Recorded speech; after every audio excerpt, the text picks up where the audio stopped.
Hi there, in this video I'm going to show you everything you need to do to install your DirtSlinger onto a standard Predator 212 engine. The first step to install your Kickstarter is to remove the old pull start mechanism. There are 3 bolts, typically, which mount it to the engine shroud. Remove those bolts.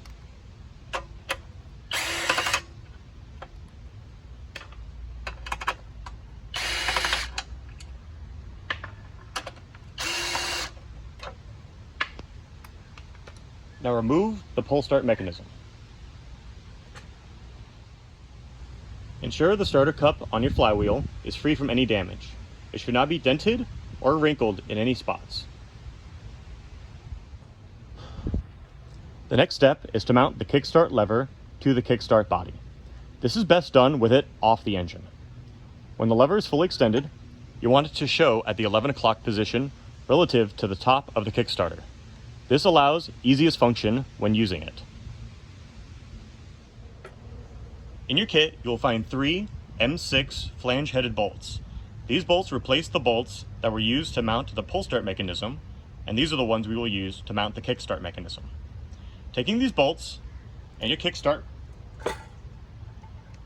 put it up to the engine,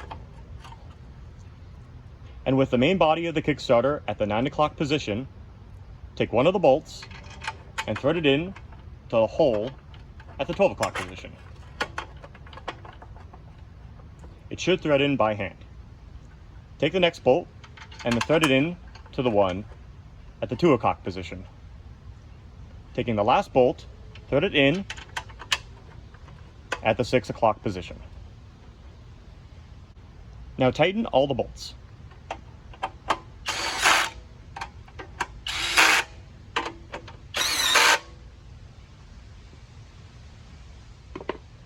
Next, we want to test functionality by hand. Ensuring your engine is in the off position, extend the kickstart lever, and while looking at the fan, ensure it rotates clockwise. Also ensure that the kickstart lever, when actuated and released from the bottom, returns itself to the top position.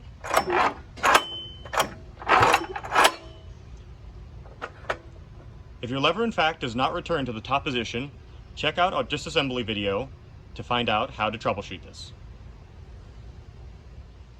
Now that we've ensured proper functioning of the Kickstarter, we can try it out. Make sure your engine is on, and if your engine is cold or hasn't been ran in a while, make sure the choke is on as well.